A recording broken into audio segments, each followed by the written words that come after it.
G'day. Here at the Regenerative Journey, part of our goal is to educate our followers on the benefits of knowing where their food comes from and the knock-on effects this can have on our health, our environment and our future generations. Understanding the connection has never been more important, and in the spirit of this endeavour, we have teamed up with Highland Beef Pastoral Company, a grass-fed beef supply chain servicing the growing US grass-fed consumer market, who I'm excited to announce are our Season 6 show sponsors.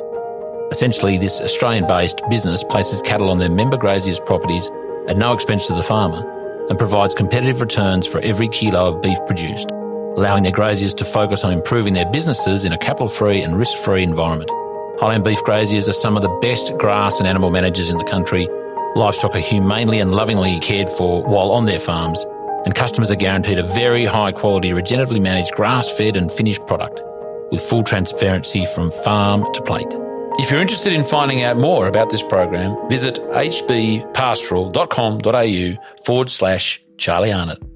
Eating meat is unhealthy, unsustainable, unnecessary, and unethical. But largely, they're coming at this from a very emotional place.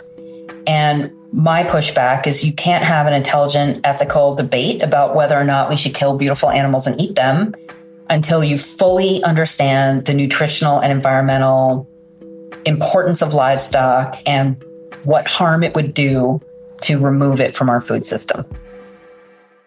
That was Diana Rodgers, and you're listening to The Regenerative Journey. From wherever we are, we acknowledge the traditional custodians of country throughout Australia, recognising their continuing connection to this land, its waterways, the stars in the skies since time immemorial. We pay our respects to the elders, knowledge holders, and to all the generations of First Nations peoples who have nurtured their unceded sovereign lands for over 80,000 years and continue to do so today. G'day, I'm your host Charlie Arnott, an 8th generational Australian regenerative farmer. And in this podcast series, I'll be diving deep and exploring my guests' unique perspectives on the world so you can apply their experience and knowledge to cultivate your own transition to a more regenerative way of life.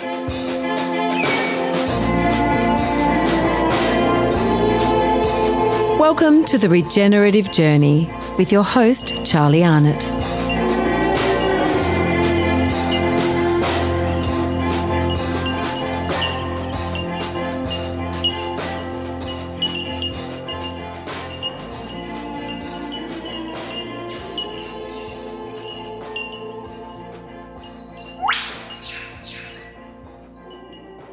Diana Rodgers is our wonderful guest. I caught up with Diana. She was fresh off the plane into Brisbane mid-July, just a couple of days before she was a speaker at the RCS Convergence Conference there in Vegas.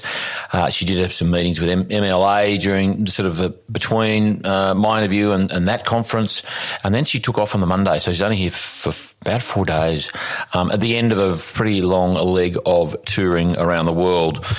So very grateful to have some time with Diana. She is the author, a co-author with Rob Wolf of the doco Sacred Cow and the book of the same name.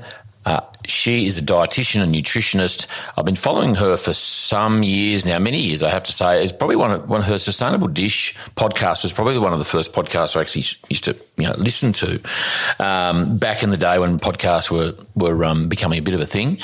Fascinating stuff, and I was fortunate enough to do a podcast with her recently. She interviewed me, and which is not it's just kind of beside the point.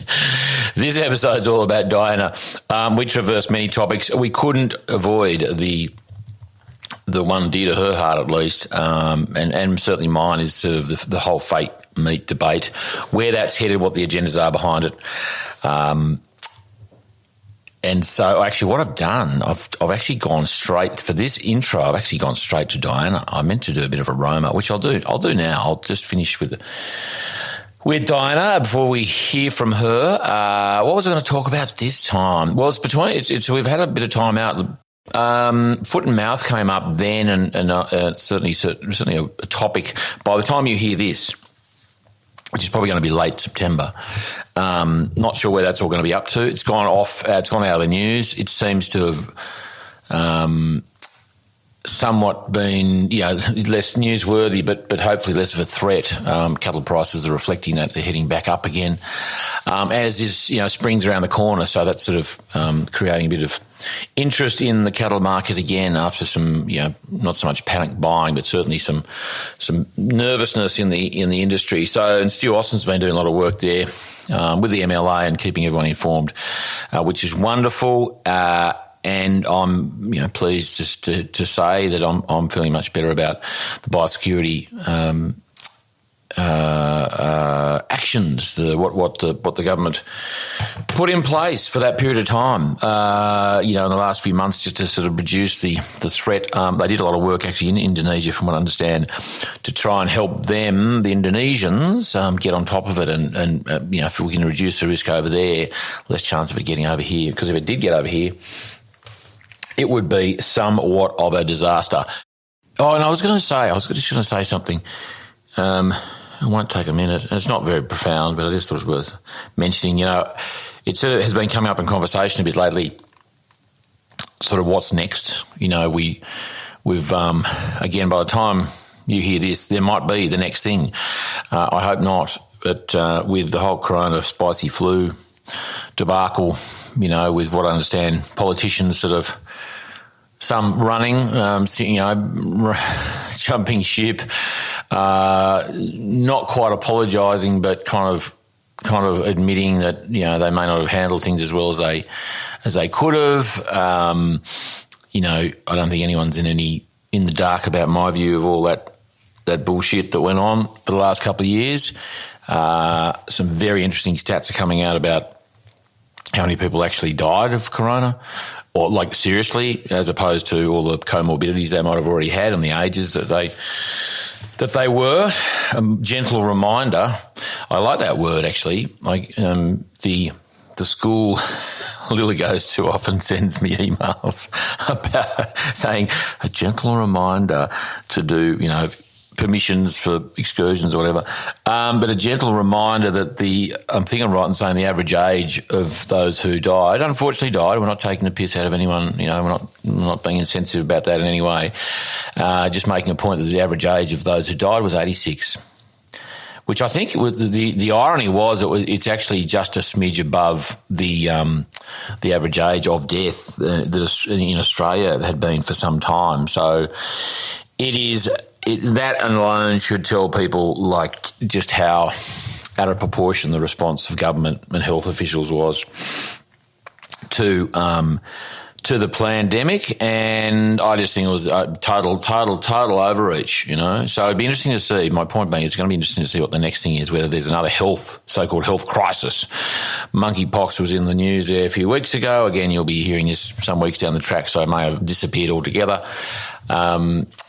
There'll be something else, I hope not, but I guess that's just, they'll line us up for something to get all worried and fearful about and take action on, whether it's health. The whole carbon thing is interesting, where that's going, carbon economy, the emissions. Actually, I might mention that next time, is just that whole tracking emission stuff is really, it's fascinatingly, I won't say scary because I don't want to sort of inject fear into that, but it's just, very interesting where that might be all heading. Imagine if I'm a farmer, so I'm kind of, comfortable with it. We like to think we're sequestering more carbon than we're emitting, and making a net, positive change to it all, or positive input at least. But if I was a family living in a house or a unit in a metropolitan area, and our emissions as a family or individuals are starting to be tracked, which is what they're talking about. When I say they, I'm talking, UN, World Economic Forum, all those sort of people who I don't have a whole lot of time or respect for. They are talking about it, and that's something that is going to be on the agenda. It's going to be, floating around the mainstream media, and the politicians here in Australia are going to start talking about it. Tracking your emissions, and so I at least have the opportunity to kind of offset that with our grazing and our farming and what we do out here in nature. But for those that don't have that opportunity, it's going to be very interesting to see how people potentially be penalised for their emissions, and that being something for people to really worry and think about and have to consider in their buying, whether it's the car they buy in the ACT. Yeah, and I think it's I'm not sure what year it is, 2030, or it might be only a couple of years away. They're pretty much banning petrol cars. The sale of new petrol cars all has to be electric, which is a whole other load of bollocks in itself. That's another conversation. However, just going to be interesting to track all that, because I just don't know whether it's heading. I don't think it's necessarily a good thing. They think, tracking emissions, and that's going to force people and encourage people to. It's more of a force than an encourage, by the way. It's more of a stick than a carrot to reduce their emissions. But gee whiz, really, are we doing the audit on all of that stuff to actually be confident that sort of tracking of emissions of individuals and families is going to reduce emissions? I just don't think so. Anyway, for someone who wasn't going to do much of a roamer, that actually turned into a bit of a one, didn't it? Nonetheless, I trust you're still listening and haven't sort of clicked on the 30-second button too much. And next up now, for your listening pleasure, because I really enjoyed chatting with Diana Rodgers, probably the most amount of research on anyone so far. 10 minutes, not 5, for this guest, Diana Rodgers, on the regenerative journey. And I trust you enjoy this episode as much as I did recording it. Diana Rodgers, welcome to the regenerative journey, and welcome to your room in apartment block, I don't know where we are, Ivy and Eve in Bris Vegas. Do you know they call it Bris Vegas up here? I did not know that. Very similar to Las Vegas. Oh. No, not really. They just call it Las Vegas. And Mel Vegas in Melbourne. It's just like, for the cool and groovy people, they call it Bris Vegas. And there's a game of rugby league on tonight, State of Origin. I heard that I'm going to be able to hear it from this room. Really? Is it that close? Well, it's probably 10 miles away, and then you still hear it, though. Well, there's probably just guys in the pubs and stuff, too, right? It's just going to be like... Can I warn you, unless you maybe just don't go out after about 9 o'clock tonight? I know. No, because there'll be either bloody-nosed blue jersey wearers or vice versa. Actually, both. They're probably all going to have blood noses. It's a decider. So let's get into it. How do we get into rugby league already? Very excited, Diana, to be sitting with you in your room. We did start downstairs. There was a pool party. Not us. I booked a room and got set up, was a little late. Diana was very patient, got there, just getting into it, and then a whole bunch of kids turned up and went bananas. And so we've shifted to Diana's room, which she promised she wasn't weird about, but a stroke of good fortune. That's right. So, yes, as we were walking into the elevator with all your all your equipment, yeah. I was mentioning to you that when I was making my film, I would be traveling with my camera crew and my sound guys, and we would always use Airbnbs. So because after you do all the shooting, then you have all this extra work to do to make copies of all the drives and all that. And so I would always notify the owner of the Airbnb that we were legitimate. We were not there. It wasn't just a woman with 3 or 4 guys with camera equipment up to no good. And it just so happened that you and I were in the elevator with the manager of the hotel. Gavin. Yes, Gavin. And he heard that story and apologized that it was so noisy and is going to refund you your money for the rental of that room. So that is correct. And what a stroke of good fortune it was. Gavin. Gotta love Gav. But I had to thank Diana for actually mentioning the story, which got Gavin sort of saying, well, I'm a manager of the hotel and I've had that thing before. Anyway, so we got through. We're up here. We've got a bit of a view. We've got a bit of an echo too, which Reese, my sound man, trusty sound man Reese, who's actually living in Brisbane at the moment. Can't see him out there, but he's going to sure fix it up in post. That's a rant. I've done 5 minutes of rant before I've actually got into the interview before Donna, so we're not breaking any records just yet. And Donna's very kindly lent, you may notice a different video quality, probably better video quality for you guys on the YouTube because we're using her Zencaster program. It's a bloody good idea. I should get that. It's nice. It's convenient. Well, just because I always have a whole lot of memory problems on my phone. Like literally it'll be halfway through an interview and go, sorry, out of memory. Well, it's convenient for me because my podcast editor actually lives in Hawaii, so she can just download everything right from Zencaster. So good. Okay, let's get into it. So we are in Brisbane, and how I usually start my interviews with is sometimes a bit of a intro to what's happened. This is the first time we've had a pool party to deal with, but I usually speak with my guests in their happy place, their farm, their garden, their place of work, yada, yada. And this is not necessarily your happy place. We're in a hotel room in Brisbane, which is a very long way from where you live, but you're here for a reason. So I set the scene and kind of, get my guests into a comfortable state talking about their happy place, but we can't do that. So you're going to be you're going to be nervy the whole interview. This is actually my very first day in Australia ever in my life. Get out of here. Mm-hmm. Really? Mm-hmm. And you've come to Brisbane and you're here for 4 days? Yeah, I leave on Monday. You've got the RCS conference coming up on Saturday, Sunday. Correct. Very exciting. I bang on about RCS are the sponsors of this podcast. Well, they might be. We might have to cut this bit. They were for season 5. I'm yet to hit them up for season 6 yet. So I'm a big fan of their counterpart in the US, so Ranching for Profit. I think that their whole approach and, the farmers that I featured in my film that switched from conventional to regenerative were Ranching for Profit. A lot of them. Disciples. Yeah. And couldn't stop. And actually, we filmed a little bit of a Ranching for Profit workshop as part of the film. And who is the principal over there at the moment? Because I know Stan Parsons sort of kicked it off over there many years ago. So it was David Pratt who I interviewed, but then he retired. So there's a younger guy that's taken the helm, and I am forgetting his name. But there'd be a few of them because over here, RCS Terry McCosker, who I interviewed some months ago, he's got obviously many members of the business, and they run grazing for profit courses and grazing and farming for profit and grazing clinics. They run a whole lot of stuff. It's fantastic, and I did many years through their system, so I'm very comfortable with them. So you're here for RCS. Mm-hmm. Excuse me. You're speaking on day 1 or 2, Saturday, Sunday? Saturday. Mm-hmm. And you got a bit on between now and then because we were a few days out from the weekend. You've already told me what's going on.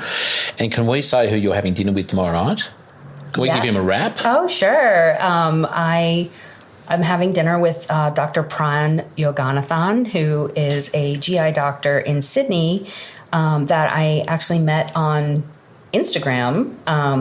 And his philosophy aligns perfectly with mine. He recently bought a lot of property to become a farmer. I think we can say that. Yeah. He did. Yeah. There's a reasonable holding in northern New South Wales, and I'm going to interview him at his farm. Lovely bloke. He's wonderful, and I did a podcast with him, and really excited to see him. So he's coming up to the conference. Yeah, that's news. Brian, you didn't tell me, mate. But anyway, I'll see you on Saturday and Sunday. Mm-hmm. So you're here, and this is sort of your first trip to Australia, and it won't be your last. I'll give you the tip. And also, this is the end of quite a tour you've been on. I've been, and I was supposed to go to Argentina in a couple of weeks after this, but their economy is imploding right now. Really? And so that got canceled, and I'm going to just zoom in for that one. The country got cancelled. Did it? It's getting cancelled as we speak. The inflation just went bananas. Really? Yeah. I don't watch much TV or news or any mainstream stuff, so I have not heard that. So that's off. Yeah, I was really looking forward to going, but I was, this all started just as soon as COVID ended. I got so many invites, which is great because as I was wrapping up the film, I was invited to 15 different countries to screen it, and I didn't make any money on the film, but to be able to travel Not yet. Well, that was the perk. That was the carrot at the end, was just to be able to travel and see so many great places and be hosting screenings everywhere. And that didn't happen because of COVID. And so I was doing a lot of virtual screenings and virtual talks, and it's just not the same. And so I kicked off in May. I went down to Brazil to a methane conference in Sao Paulo. Really? Yeah. And Frank Mittlaner was there and a bunch of other experts. And I got to tour a little bit of the country and saw some cattle production, really big scale cattle production.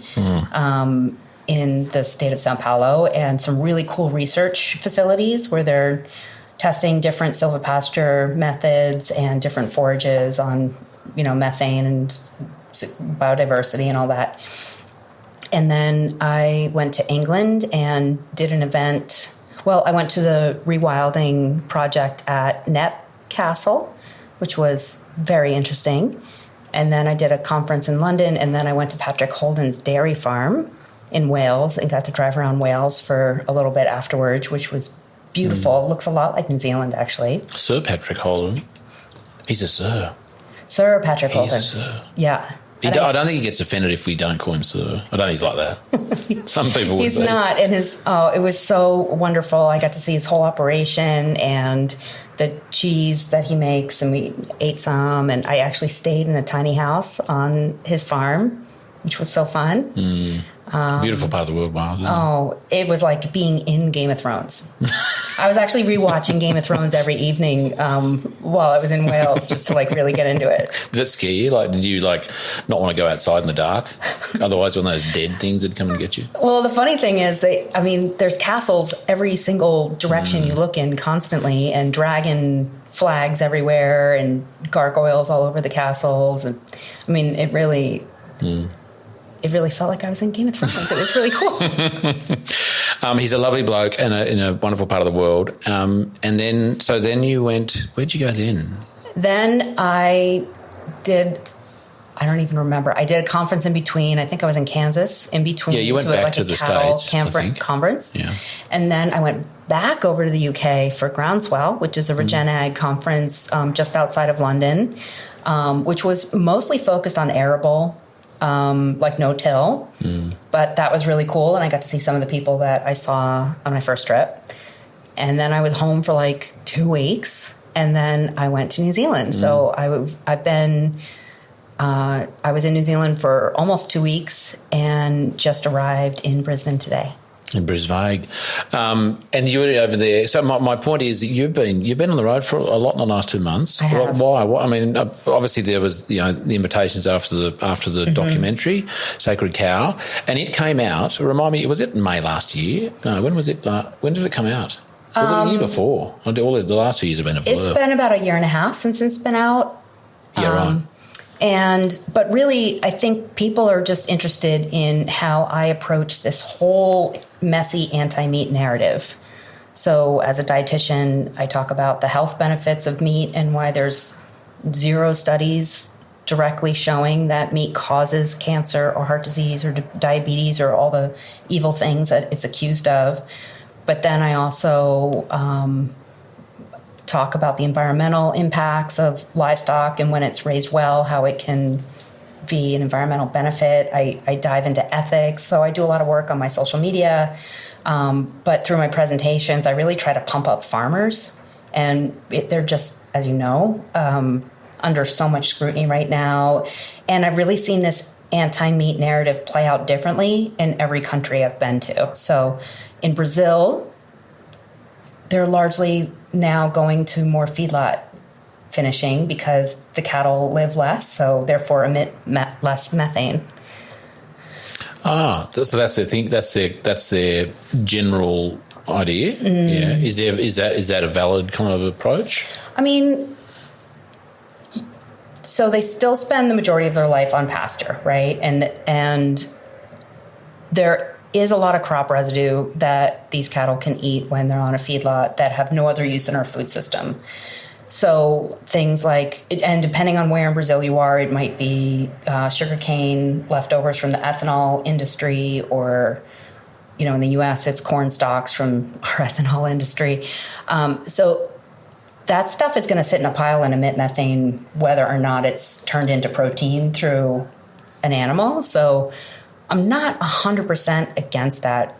Even in my film, when my film Sacred Cow, the farmers in Mexico that I went to on Las Damas Ranch in Chihuahua, he's doing amazing regenerative grazing. He's completely turning this desert back into grasslands again. His cattle are sold to feedlots at the end because he just can't finish them properly. He can't, it works out better for him financially. And so there's still amazing regenerative grazing that can happen before feedlot finishing. So I try to be very nuanced and contextual when I talk about, I'm not one of these purists that thinks you should only eat regenerative beef or be a vegan kind of thing. And I know there's people like that out there. So I advocate that, meat is incredibly healthy. No one should be forced to give it up. And that people should just buy the best meat they can afford. They should connect with the farmer and try to buy directly if they can. And, there's lots of different ways it can be done. And I think even, feedlot finishing can have a place in our food system because it's purely regenerative beef is such a small percentage of our total beef supply right now.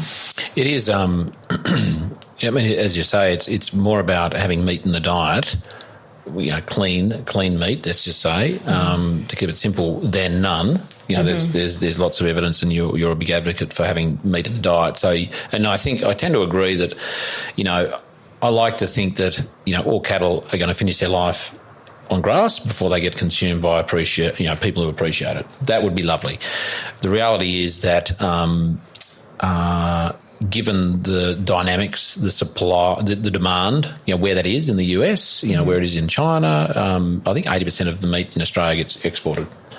So is what I understand. So, it's something we can all kind of aspire to perhaps, but it's not like going to go tomorrow it's all over. Feedlots are going to shut down because the system we're working in is that's just what it is at the moment. And I'm not saying I'm a big fan of feedlots, but I'm just I kind of sit with you in that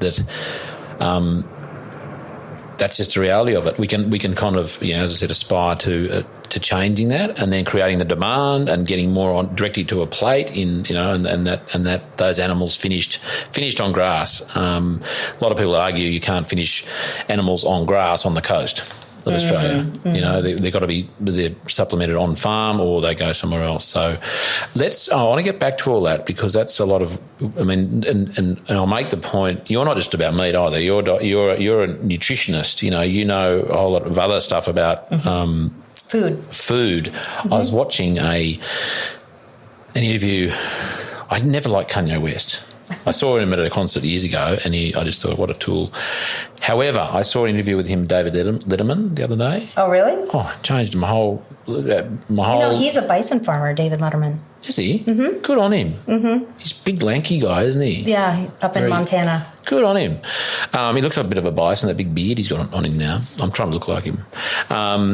So anyway, Kanye was David said, something about diet and eating, and he said, I don't call it diet, I call it, what's that? Can you just pause for a moment? Yeah, no, we just keep going. We just keep rolling. Well, I'm just, it looked like it stopped. Oh, it did. That's all right. Success. Uh-oh. Oh, we can string it together. Yeah. Maybe the internet went off. Yeah, I think that might have happened. Let's see. That's right. Well done for picking that up. 3, 2, 1. We're back. Part 2. Oh, no, we're not part 2. I might have to split this into 2 parts. Anyway, David Letterman, yeah. So Kanye was saying he doesn't call it diet, he calls it live it or life it. Life it, because he doesn't like the word die. I think he's a vegan. Is he? Did he talk at all about food? He didn't. Okay. He just said in terms of his how he kind of use of language and words is very important. But that's a good point. I didn't know. He didn't say that he was. Maybe he knew that David was a bison farmer. He didn't want to have that argument. Maybe. Yeah, if I had my phone on me, I'd quickly search that one. But well, I do have my phone on me because I'm not using it to record this. Yeah. But I won't. Now, back to... But it is like... I talk about like a holistic approach to living overall, and I think a lot of people that are in this, I started out in sort of paleo community, and I know that has like very strong reactions from some people. But basically, it's this whole idea that we are living so differently than how we did live as sort of hunter-gatherers, and that we evolved eating a certain way and with a certain level of exposure to sunlight and sleep and movement and all these things. And not that we have to go back to caveman living, but we should try to mimic that as much as possible, because modern life is much closer to feedlot living. So we're eating lots and lots of grains. We're restricting movement. We're not getting the sun exposure that we normally should get. And so if we can try to eat a diet that's closer to what we evolved eating, and live closer to that way in harmony with nature, all that kind of stuff, it's just going to be a healthier way to live. And that's why a lot of people in my community, my nutrition community, immediately understand the idea behind regenerative agriculture, because it just makes total sense. So they didn't get into this necessarily just for weight loss and for vanity purposes. They really kind of have this whole worldview that's completely in line with all the regenerative farmers I've met. And I was going to say, paleo was, back to that one, like, I guess it's about principles, isn't it? As you say, it's like, well, there was sunshine that we used to get. There was the diet theoretically, and there's lots of kind of evidence to suggest what our diets used to be, and just logic would say that, a lot of it's going to be meat. And it's really about finding what sort of suits you, suits your budget. And I kind of get the whole paleo thing, but for ones that they don't eat beans, is it beans they don't eat or something? Well, and it doesn't need to be that dogmatic. And but some are, flexible. And they're really on it. Yeah. So I'm not dogmatic about it. I just think, we should just be trying to live as close as we can, but still enjoy the comforts of the modern world, right? Like, I enjoy heat. I'll eat some roof dessert sometimes, So I'm not, I think people extreme sell, and I think people can get extreme about lots of things, and I try to be as balanced as possible. But when you look at hunter-gatherer societies, people have survived and thrived on a wide variety of different types of foods. So we have like the Maasai and the Inuit that were largely animal source foods, but then the Catawbans were largely roots and tubers with a smaller amount of animal source proteins, just because, closer to the equator, you just have more access to those types of foods. So it's really once we introduce ultra processed modern foods that you see everyone's health start to just completely go off the rails, and modern culture in general, right? So, well, Weston A. Price, there's a lot in there, isn't there, in terms of his studies, and I guess he was talking about a lot of the jaw and the teeth, the development and the cranial development, all that sort of stuff. Is fascinating, the work he did, isn't it, in identifying that? Totally. That book, Nutrition and Physical Degeneration by Weston A. Price. Just looking at those pictures of people on a more primitive diet versus a more modern diet, and seeing the narrowing of the jaw. And then when you look at like professional athletes, and you see like they are the perfect human specimen, right? And they can, a lot of them can get by eating whatever they want because they just have the most perfect genetics. But if you look at their jaws, they have like these perfect dental arches and everything. And especially those of us of like UK European descent, we have very narrow jaws, and it actually like messes with our sinuses, it messes with our breathing, and even pinches things like in our brain that we need. I interviewed Dr. Ron Ehrlich, who's a dentist, and he told me, I don't forget all the detail now, but he told me about the sleep, and there was a very specific, and I'm going to forget the detail, thing about the jaw. Mm-hmm. The jaw was impacting the sleep, and then the nasal and breathing. It causes attention issues in children. Yes, that's what it was. Yeah, I'm sorry, doctor, that I've forgotten that one. I've quoted it many times, and I've got brain fog. However, it was fascinating. And then the really lovely thing was, someone said, hey, I listened to your podcast. I heard that bit. I went to my doctor. I went to someone and I said, hey, why don't we look at this thing about the jaw and the alignment? That's what it was, the jaw alignment, because it was throwing everything out. And this lady's daughter was cured of of this sleep apnea, I think it was. No, not sleep apnea, but it was something sinusy and sleep related. Yeah. It was so cool. And it also helps them, because they're getting more oxygen, then it helps them in school. Totally. A really cool guy you could interview. I love sleep researchers. They're like some of my favorite people to talk to. Tell me. Dr. Sachin Panda is his name. Doctor, I'm going to have to write that down. Sachin. Panda. Oh, Sachin. Dr. Panda. Panda. I've been to several conferences with him, and he's a dorky sleep nerd. Is he in the States? Yeah, he's I believe, in the Palo Alto area. I think might be affiliated with Stanford. I'm not sure, but he goes around and he looks at light and sleep and its impact on our overall health. And he's a wonderful presenter. I can share with you some presentations he's done. Well, I reckon I'm going to head to the States. Don't know when, maybe next year. So offline, I will love to chat with you about who else. I've got a bit of a short list already. Oh, and many people. Yeah, that's so good because maybe I'll do like a US season. Great. Just US, because I haven't done any virtuals yet. Okay. I haven't done any. This is like my 60th episode or something, so not many. However, I just love even as sitting in a hotel room in Brisbane. I'd much rather do this sort of interview than on the machine. So, going to go to the States. We're so not going where I needed to go. That's okay. We need to go. No, this is so good. There are no rules in this game, you know that. Now tell me, let's go back to your journey, or dare I say regenerative journey. How far back do you want to go? Well, when you were born, where were you? Where did that happen? I am from Eastern Long Island. I actually grew up in the Hamptons, outside of New York City. That's quite smart there, isn't it? Kanye West and Kardashian people type really? They're your neighbours. Vacation. They were your neighbours? I grew up right in the middle of all of that. Really? Mm-hmm. Good for you. But I was really sick as a kid, and I didn't know that it was undiagnosed celiac disease until I was in my mid-20s. And so I had low muscle tone. Basically, I was incredibly malnourished. So that's why I'm just so passionate about, especially childhood nutrition and making sure kids get access to the nutrients they need. And it really affected me a lot, like not only just physically, but also mentally. Words would spin on pages. It's one of the reasons I was an art major undergrad is because I couldn't really read or write very well.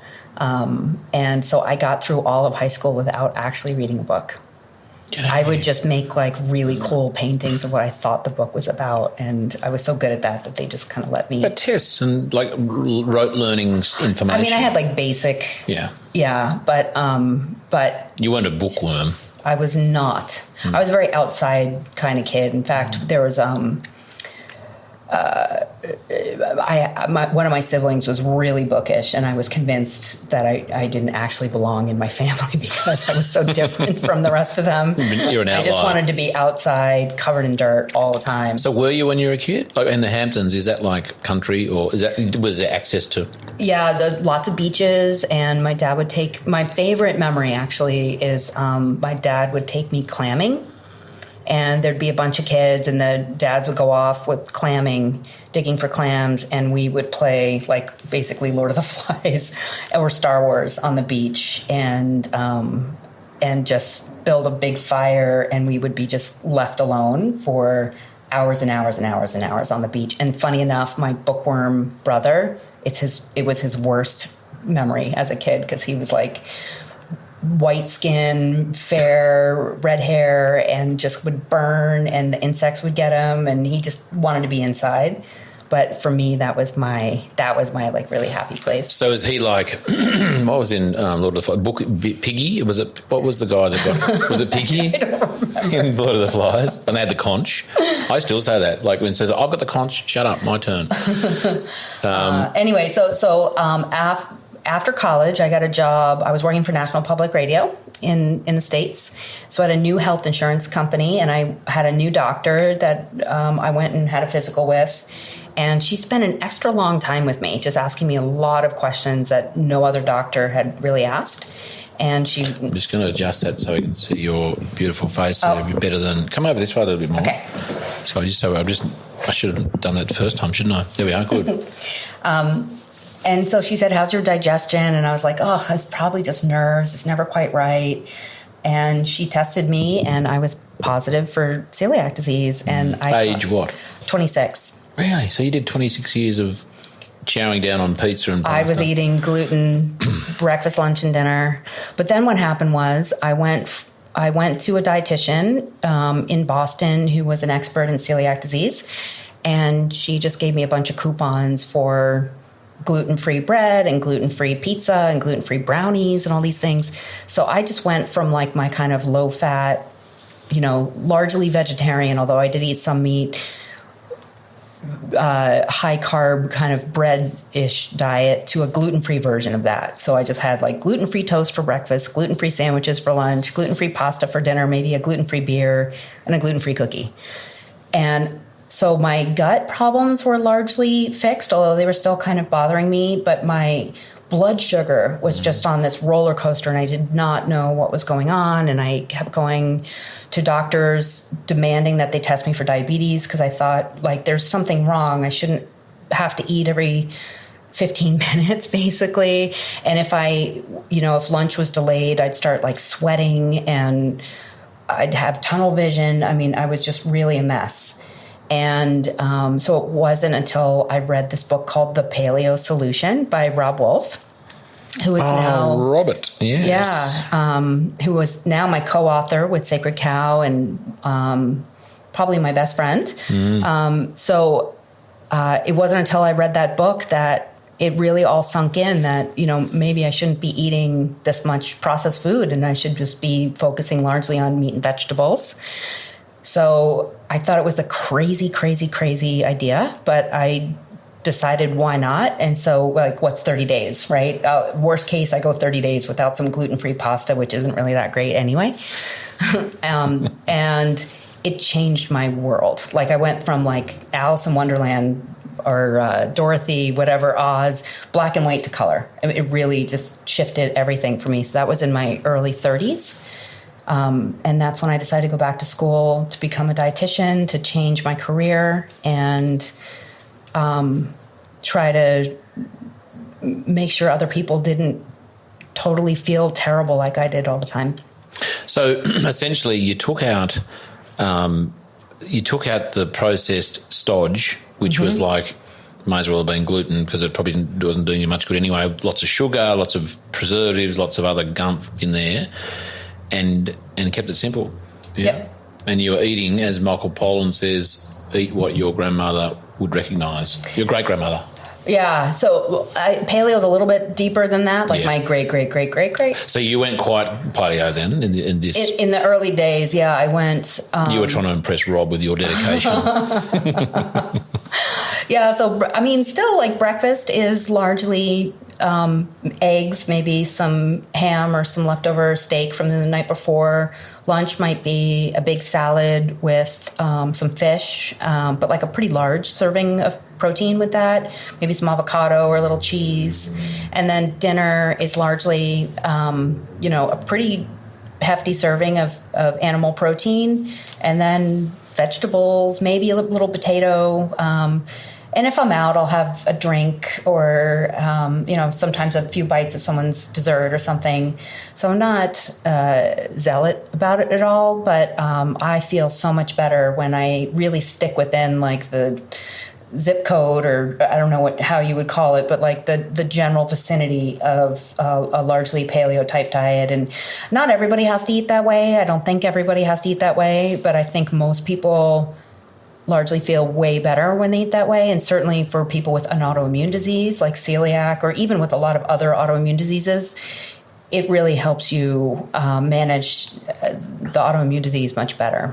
I interviewed 2 weeks ago Cherie Gooding, who you'll meet. Make sure I introduce you to Cherie at the conference. And she was diagnosed with rheumatoid arthritis when she was five. She got Ross River fever, I think it was. And pain, swollen joints, the whole thing, in boots at night to make sure joints were growing properly and everything. And she had her ups and downs through that period of time, and then not dissimilar, Do you do dairy at all? I don't do a ton of dairy, but I do a little dairy here and there.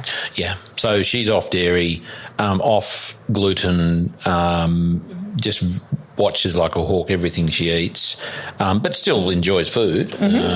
So dairy's off and gluten. I think they're the two main ones. And not a whole potatoes, no, she has sweet potato and that sort of thing. So there's a bit of a theme there, and that's, it's pretty clear. When you have...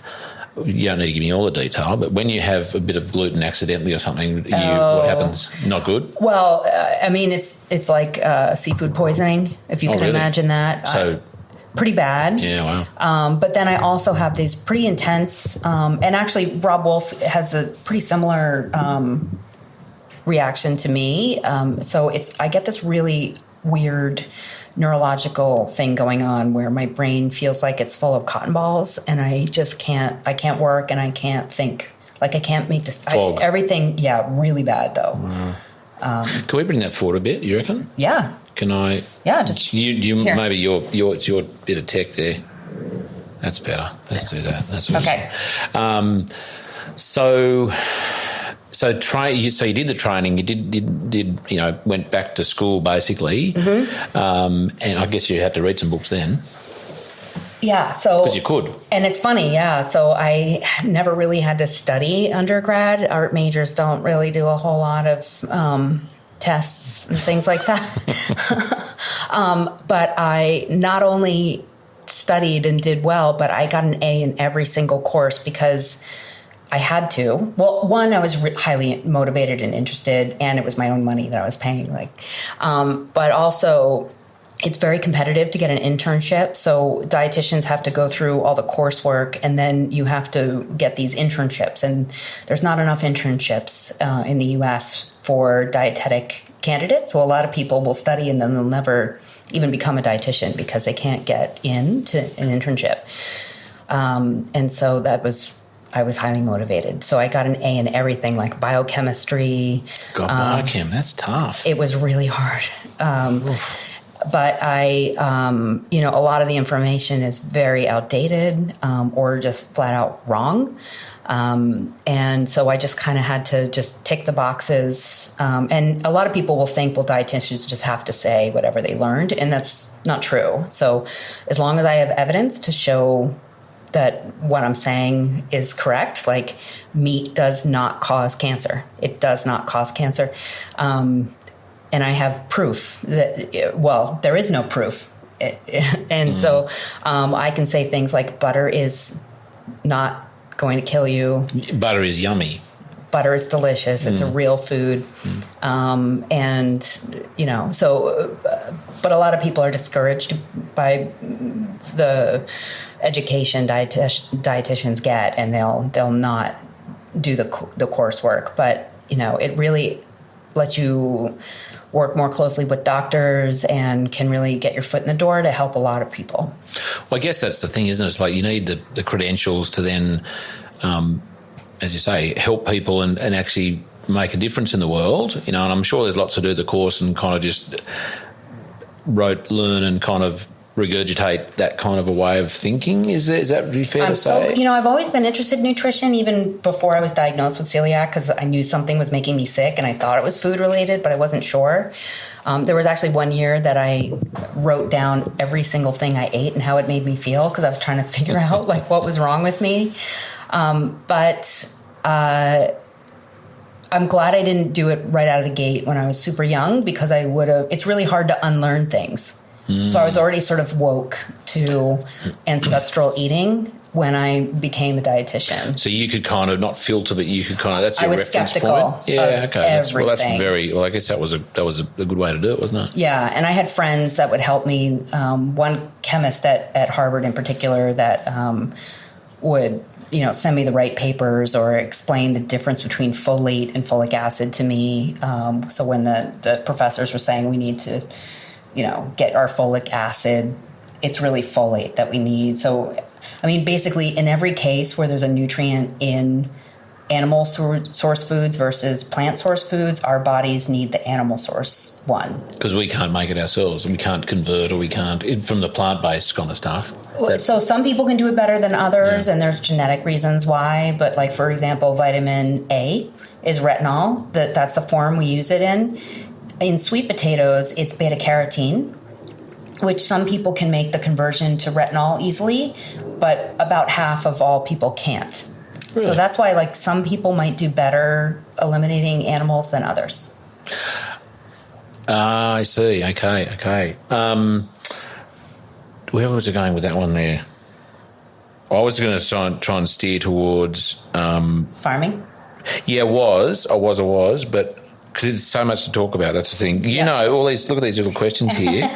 That is the most research I've done on any of my guests. Oh. Ever. Which is only like a page. I don't want to get too carried away. Well, I'm happy to talk about the tangential interest in organic farming that happened at the same time. Yeah, let's do that one, because I want to know because now you are the second guest I've had who's been interviewed by Joe Rogan. Oh, really? Yes. The other one was Joel Salatin.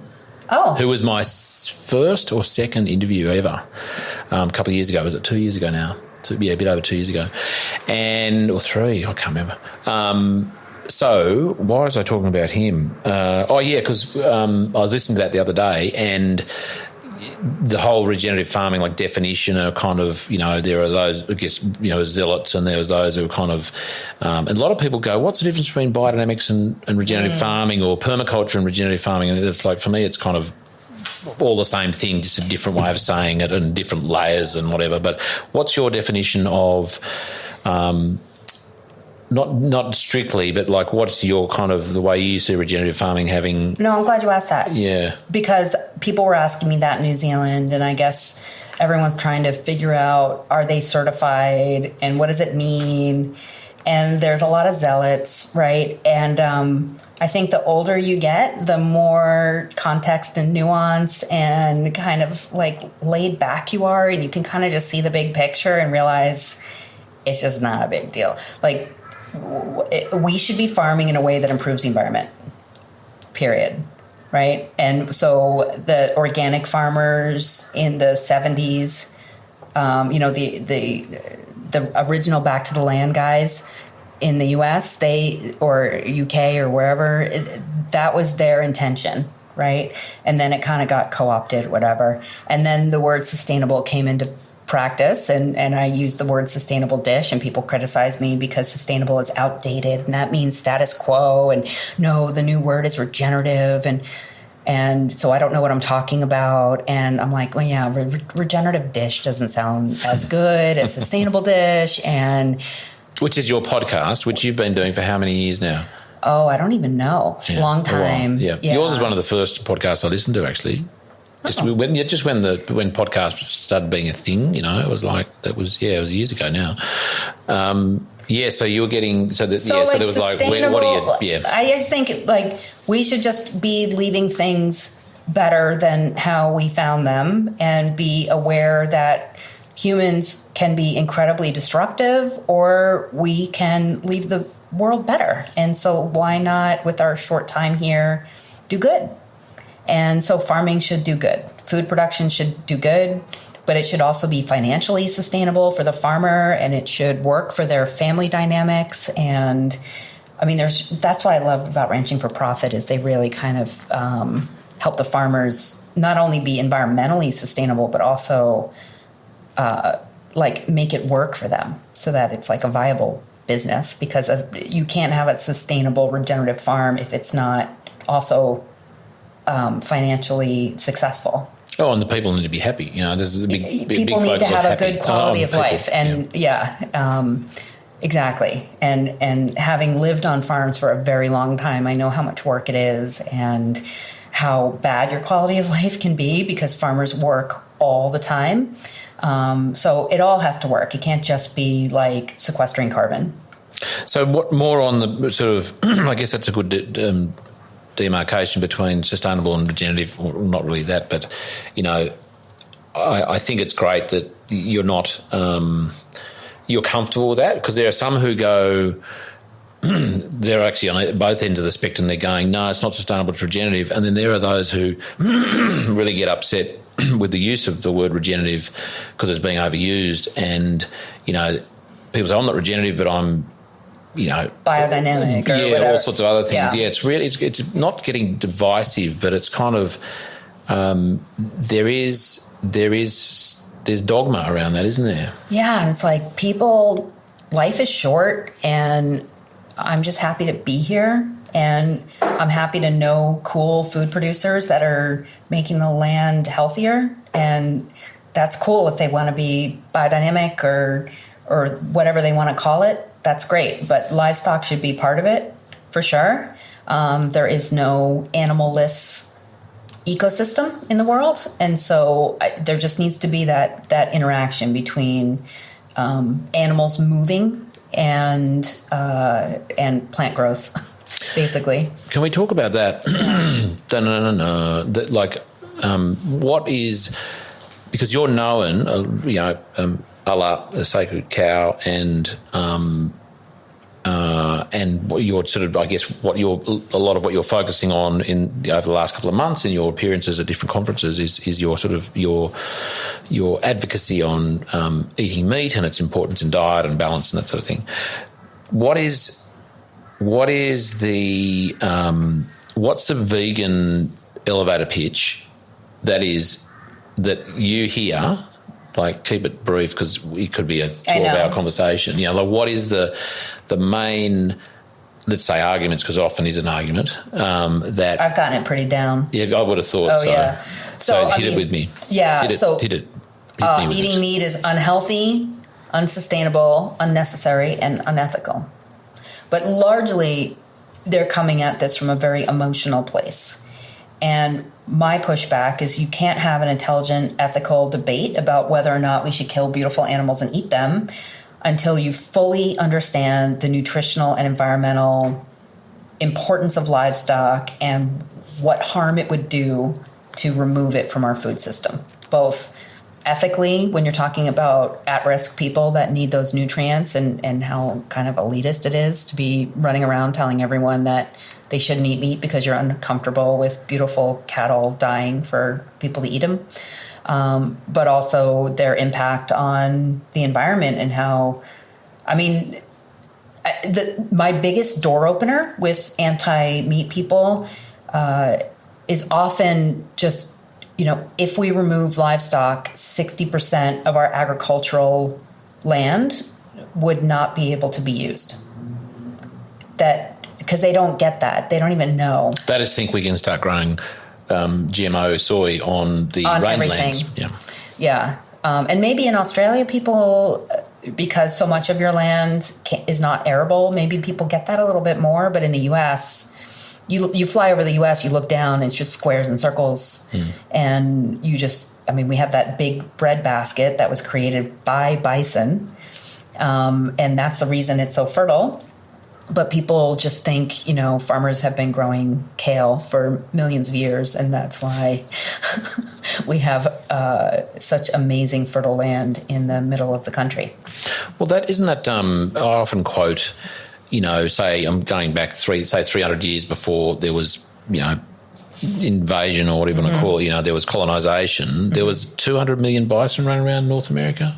So, the numbers are, they don't really know. It's anywhere from 30 to 90 million. But then we also had deer and elk and all these. So we actually have, largely gotten rid of the wild animals. We still have wild bits in the U.S., but not that much. So we don't have more methane emitting animals running around in the U.S. than we did before we eradicated and colonized everything. We've just replaced them with cattle. So the methane is like not a thing. That's such a simple thing. Like numbers, let's just, if it's a 1-for-1 or you're trying to do some maths around it, like they're not here anymore. There's a replacement methane producing animal. So, it's actually, it's no more methane getting pumped out there. Right. Since all this industrialisation and all these population growth and all these nasty things we're doing to the environment and animals. Right. And we know that, the Industrial Revolution and the beginning of burning coal and then oil, that carbon dioxide that is from, and methane that's from those fossil fuels directly relates to the global warming that we've been seeing. And that is introducing brand new greenhouse gas molecules into the environment, where cattle are just cycling. Yeah. And a lot of politicians actually understand that, which is really unfortunate, but cattle are just eating carbon and grass. They break it down in their stomach and emit methane, but then after 10 years, that methane oxidizes into water and carbon dioxide that then becomes the water cycle and the photosynthesis process. So it's a circle where, again, fossil fuels are just pumping. It's one way. It's a one-way street. And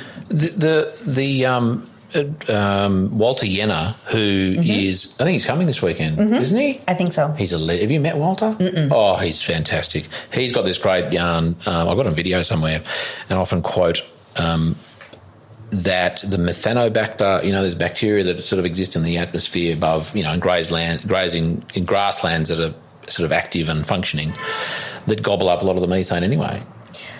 Yeah, I mean, there's that carbon. The carbon, after it breaks down, becomes the grass, becomes the roots, gets fed to the bacteria and the fungal networks that they then exchange those sugars, the carbon, for the nutrients that plants need in order to grow.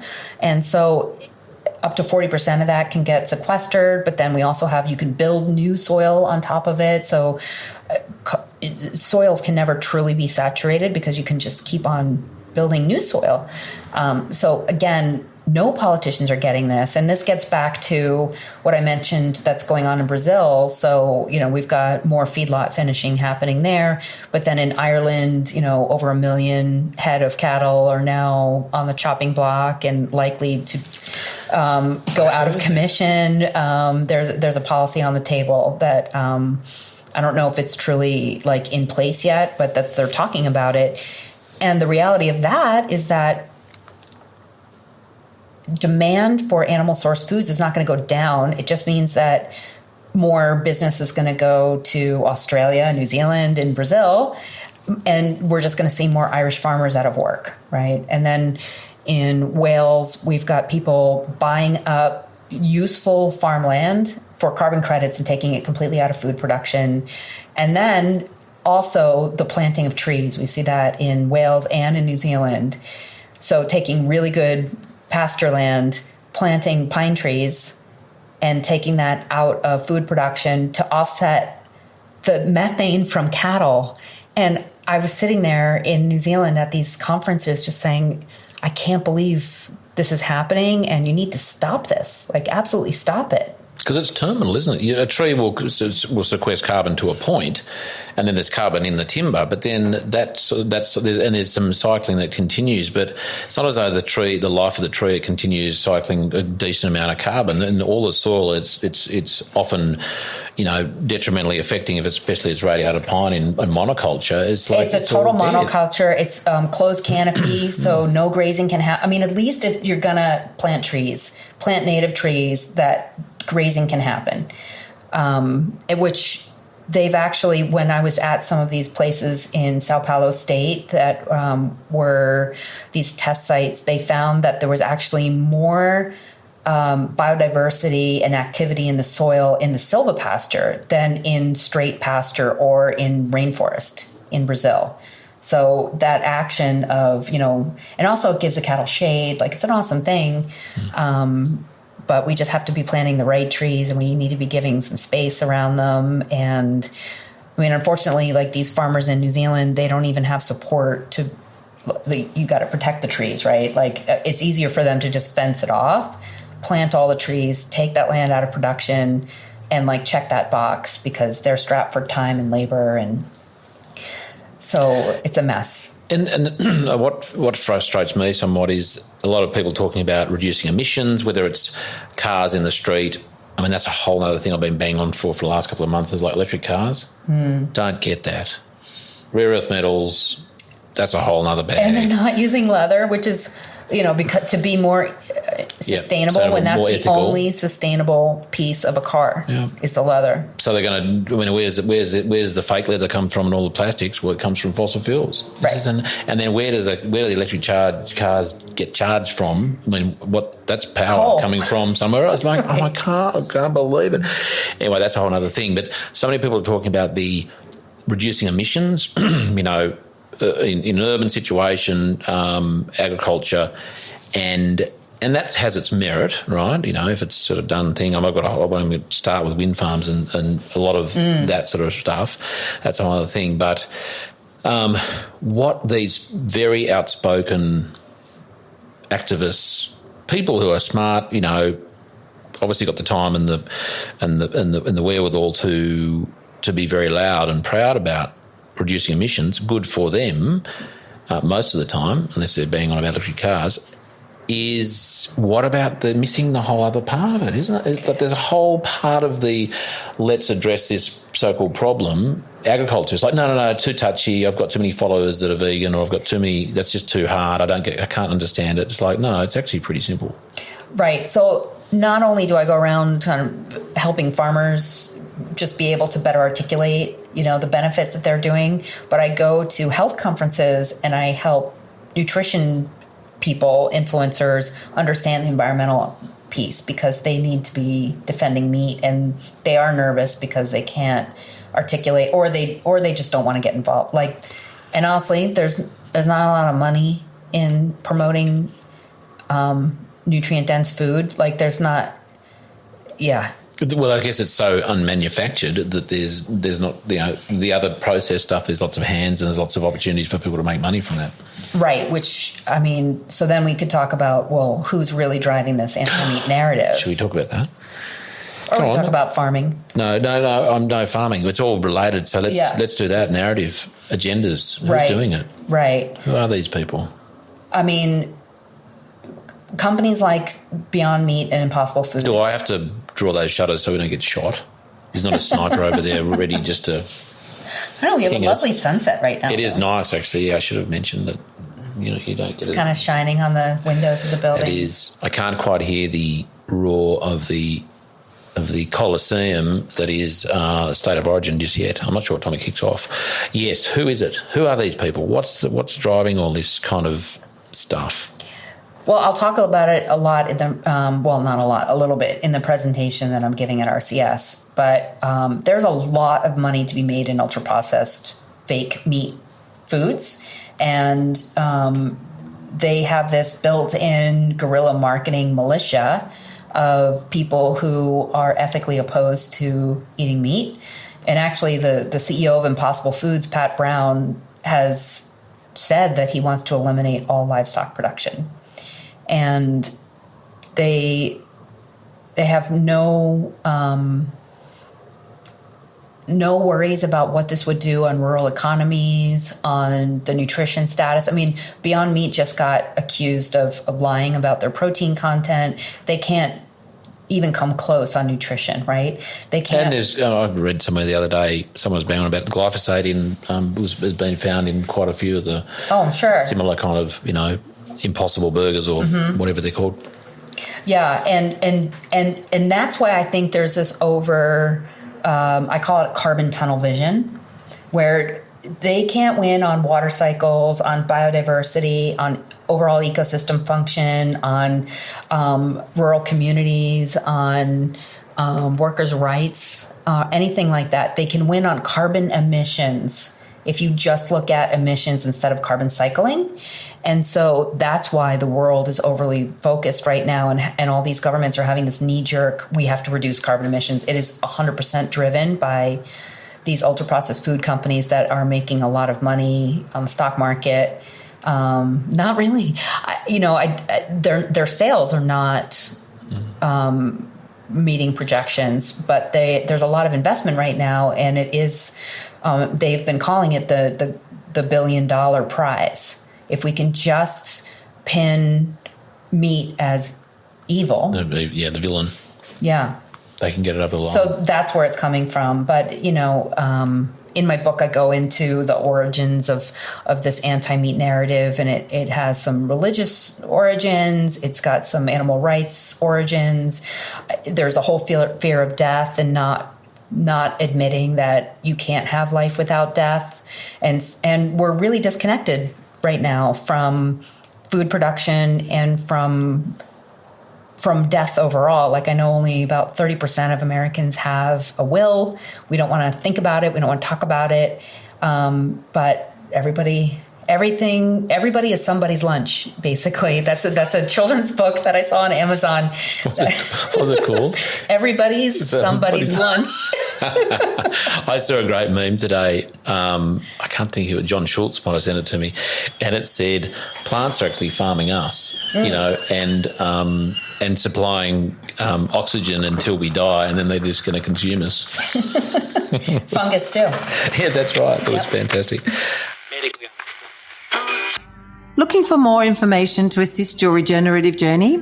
Come join Charlie and his guests around the kitchen table, an online community of supporters with exclusive access to the Regenerative Journey interview transcripts, live online Q&A sessions, a chance to engage with other like-minded people, and more.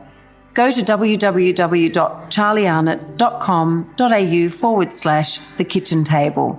And if you're not totally satisfied with the value of your membership and wish to cancel it within the first 2 months, we will give you a full 100% refund, no questions asked. Now let's get back to this week's episode.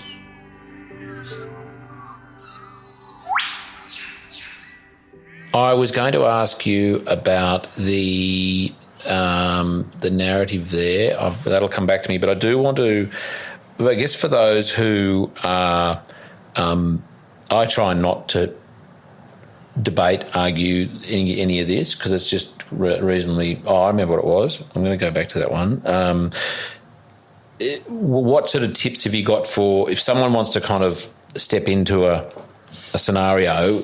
Is it? I mean, it's like having Thanksgiving dinner, that sister-in-law. Yeah, maybe that's it. So it's kind of in a safe environment where it's not going to get too hand. But if one wants to make some salient points, be kind of unsafe. Those are actually the worst, right? Well, there wouldn't be turkey at the table, would there? Well, or maybe that. There's always. I mean, that's a big joke. Is like one person's gluten-free, one person's dairy-free. You got the vegan, and like, what do you guys have Thanksgiving here? You don't have Thanksgiving, okay? But you know what I mean. We know, yeah. Okay, it's like big family dinners. Totally.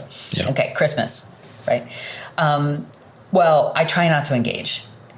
And even on my social media, even though I'm poking and quite out front with my views, if I get negative pushback, I just block and delete.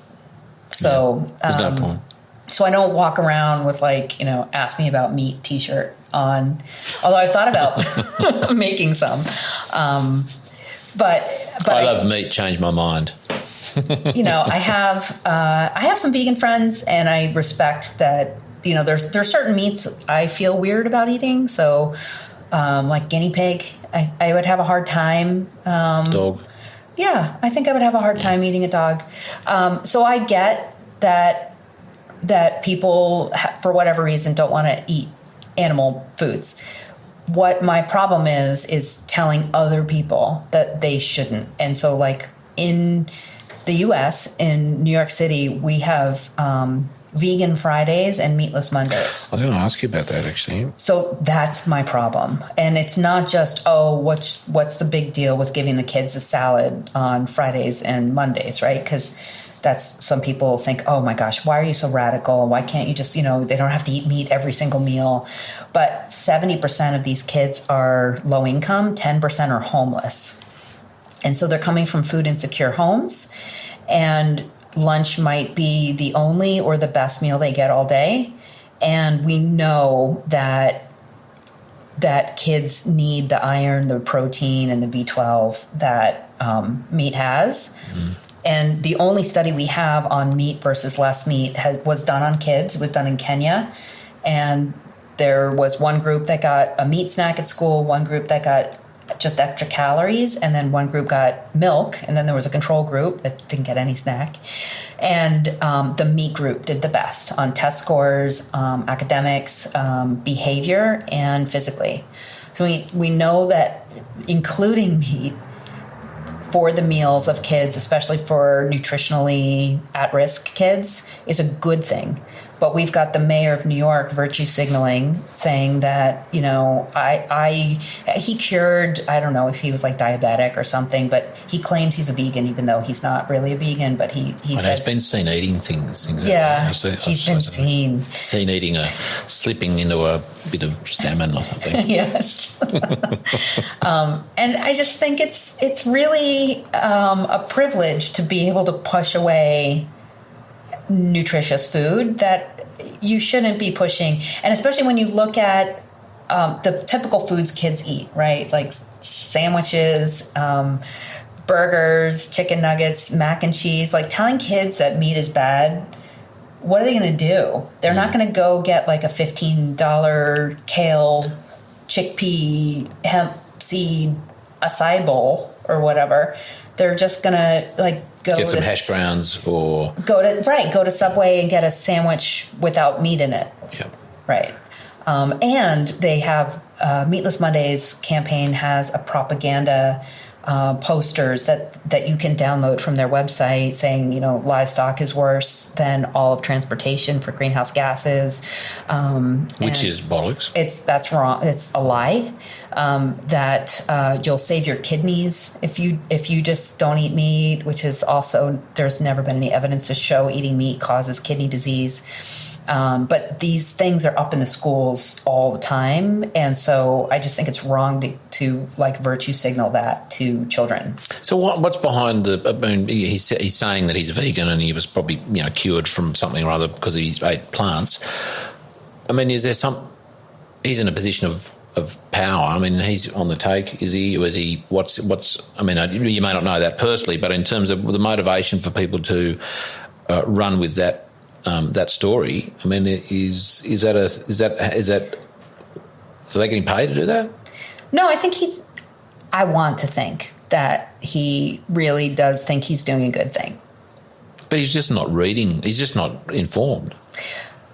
Well, in his version of plant-based, like, there's nothing wrong with eating fresh fruits and vegetables, and you're definitely going to. And you're not saying that, are you? So, like, you got to go carnivore, full carnivore, and you can't have. No, that's right. I mean, I think it's funny and interesting that there are people that are only eating meat.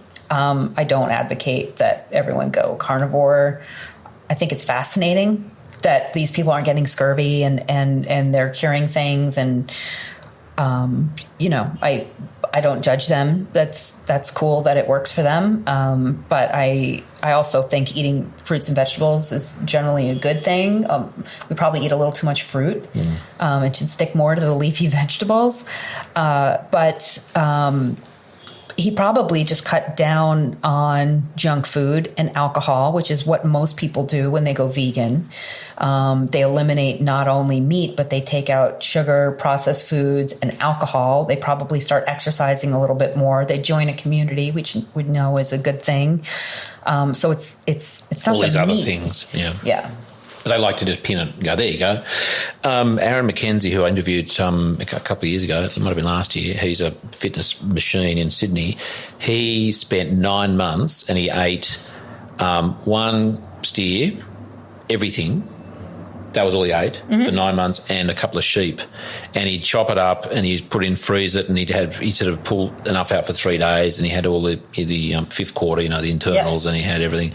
And he'd lost weight, but all his markers improved. It was fascinating because I don't think it was arthritis. Maybe it was arthritis, but he had maybe a bit of skin condition, a bit of that. So it was fascinating. And he said he did it just as an experiment because he's that kind of guy. He said, I'm going to do this full on. And he thought it was really good for what it sort of showed him. He didn't continue because he's muscle guy and he's lost a lot of condition, but he was healthy as it was just a choice he made. Yeah, Sean Baker, I'm friends with him. He's like 54. Can you get him? Can I interview him? Yeah. Oh, he'd love to talk to you. Yeah. He's really nice. I know. Well, I sent something to him the other day, like some Instagram thing, and he commented. I went, "No way!" Sean Baker commented. It was cool. Yeah. So I'll put him. He's on the list. I'm going to make a note here in the show notes. I had one nutrition patient that we talked about what would work for her. She was a compulsive overeater. So these folks, I've been to Overeaters Anonymous meetings. I don't know if you have those here, but they're like Alcoholics Anonymous. Yeah. So as a dietetic student, I sat through one just because I wanted to observe and see what everyone was talking about. And largely what they do is cut out they call it white foods, but they're really triggered by cake mixes and breads and pasta and sugar things, white stuff. And so a lot of compulsive overeaters, they just need to just stick with foods that aren't easy to binge on. Anyhow, this one woman that I was working with, on her own volition, decided, I just want to see what would happen if I only ate meat. And she lost 60 pounds in 3 months. And that's like bit under 30 kilos. It's right. You have the whole kilo thing. Like boot, trunk. I know. Yeah, it's a boot over here, not a trunk. That's it. No, you're excused. It's your first. You've only been here like 5 hours or something. So she was working with me. I'm not the one who told her. She volunteered to do that, and it was just easier for her because it just really limited her choices. It's really hard to overeat like chicken, right? Or steak. And it's so low calorie and so protein is the most satiating food we can eat. So you're so full and it's actually quite low calorie.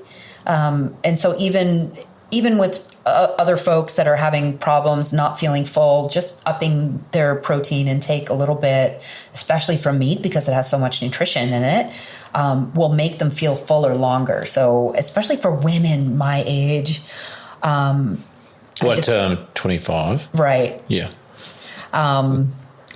Sorry, 20. That was rude. They're like moody and maybe have a little extra weight that they don't want, and they're hungry often, and just eating a little more protein will just make them feel so much better.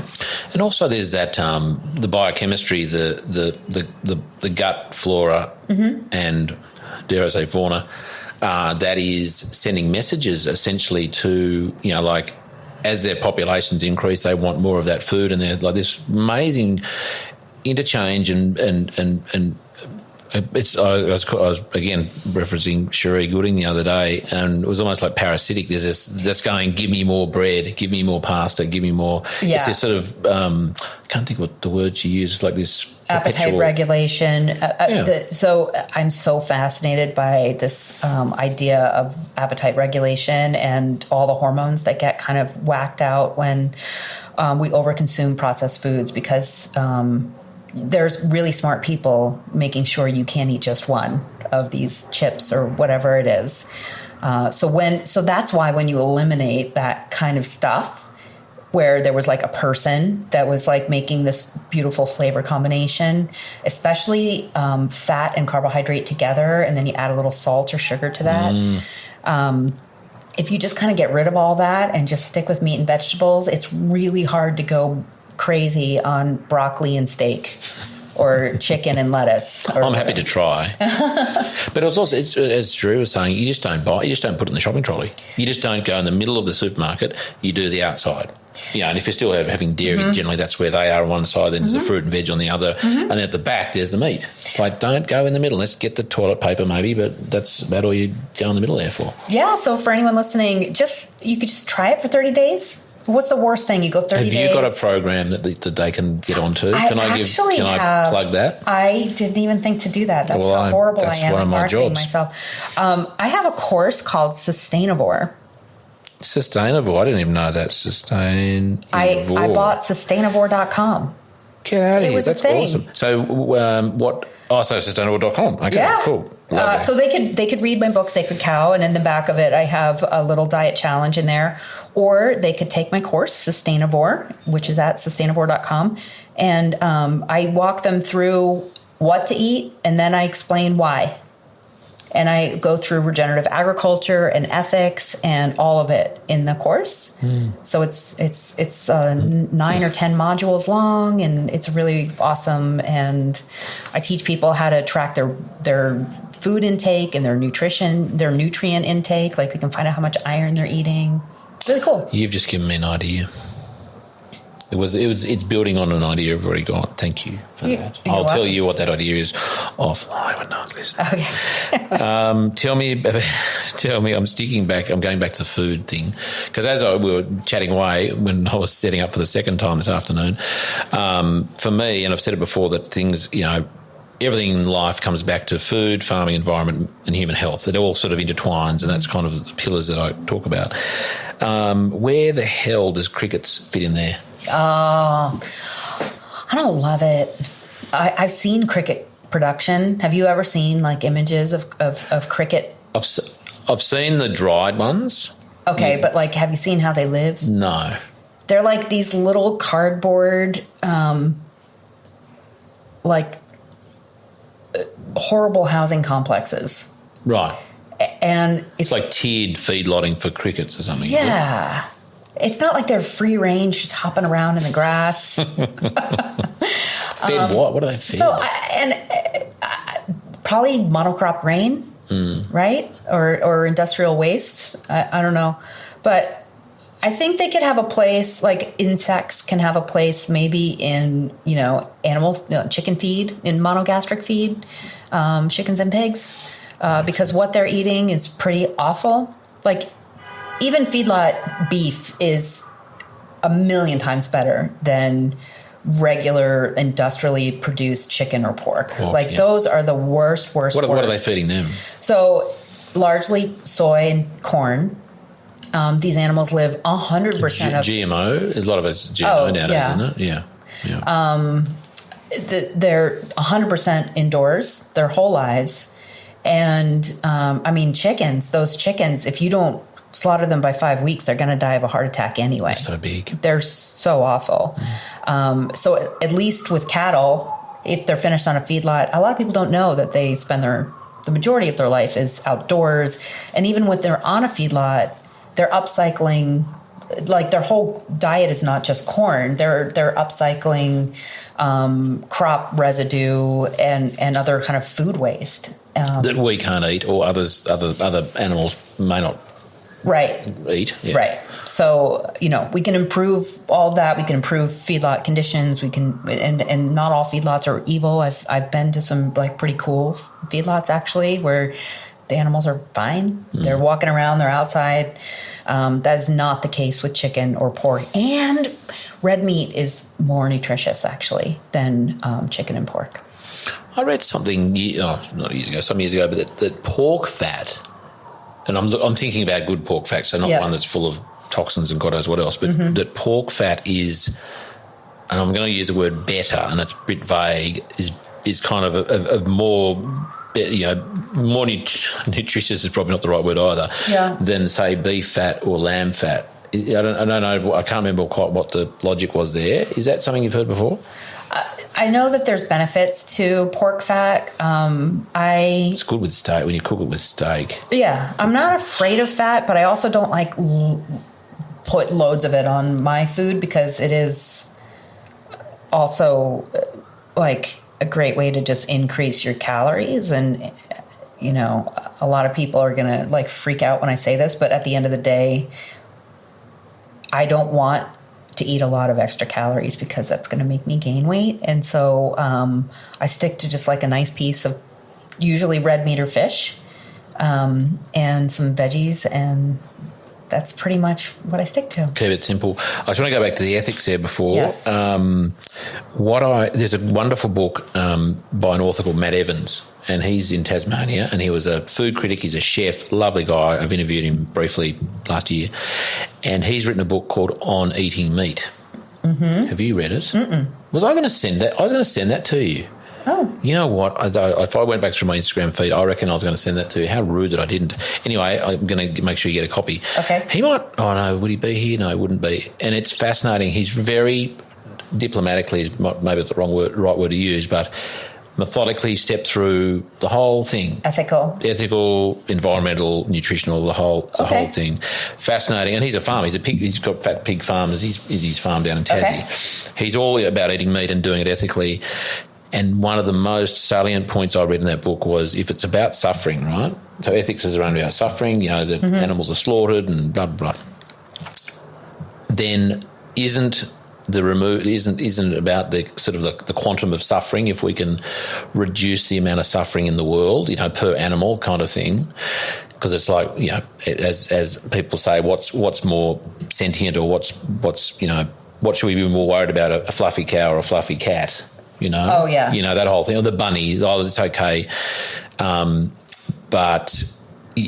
So he makes the point that if it's about suffering, and a whole lot of people are running around releasing chickens out of enclosures and then getting eaten by foxes, or stealing goats and putting them in their units in Melbourne, and then they're dying, and all this ridiculous activism stuff, I have to say, if it's about what they need to do, what they would really make an impact on in terms of suffering in Australia, I'm talking about Australia, is if the removal of feral cats. Because every night there's hundreds of thousands of marsupials, native animals, birds, and day and night, that are not just killed but tortured in that process, right? Yeah, cats are not humane. No. So he's saying, well, if you want to make an impact, stop releasing chickens that get eaten by foxes anyway, or stealing goats, or sort of trying to shut down beef industry. Go and remove all the feral cats from Australia, and that's where you're actually going to have it make a difference in removing and reducing suffering. And I'm thinking, that's a great point. And I thought, hang on, like, cats are fluffy and cute. Like, are there vegans or people who have a problem with people eating meat who own cats? There are. There are. And what do they feed them? They feed them meat? Well, they're hypocrites. If they feed them grainy biscuits and stuff, well, that's inhumane because they're not supposed to eat it. So I actually interviewed a vegan for my film. We ended up not using her interview because she was just so simplistic, and it didn't read well. Like, it almost looked like I was just sort of making fun of her, so we just didn't include her. Good call, yep. But she had a cat on a leash, and we actually filmed her walking her cat on the leash. But her excuse was that, well, I rescued the cat. I didn't breed the cat. I didn't, I'm just taking care of this cat. And so I understand that it needs this diet. Of meat. Right. Right. So, yeah, I think... Where do you go with that? The least harm kind of argument is definitely laudable. But actually... I just had someone bring this up to me at the end of my presentation in London, which the video just came out. So I'll send you a link to that video because it was really great. London video. Yeah. Cool. But she, at the end... At a conference, was it? Yeah, at the Health Optimization Conference. So It was like biohackers. Oh, yeah. It was really cool. Was Dave Asprey there? He was not. Why not? Because it wasn't his conference. He was there the year before, and he was not there this year. Right on. Yeah. Tell me. What? He's not going to listen to this. Yeah. Don't be offended. I'm not a huge... You're not a big fan? No. Why is that? Can you say? There's a lot of things that he says that don't have great evidence to back it up. Because what I appreciate about you, Diana, is you are always evidence-based, which is I totally support. Yeah, okay, cool. Okay, we'll get off Dave. He wasn't there. Yeah. But you were, and the video came out. And the video came out. And right after my talk, there was a woman, a vegan, in the audience who raised her hand, and she said, well, why don't we just let them die a natural death? Right. The animals. Cows. Yes. Oh, all right.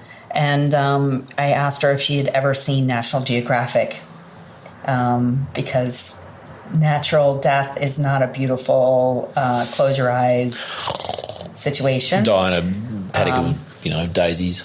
And so in the film, one of the Leah Keith talks about, well, if we're going to accept that death has to happen for life, like even in these plant-based burgers, you have to annihilate entire ecosystems in order to make the fields, and they're spraying, and insects are dying, and the birds are dying because they have no food and all this stuff. So let's just admit that death happens, and you want to cause the least amount of harm possible.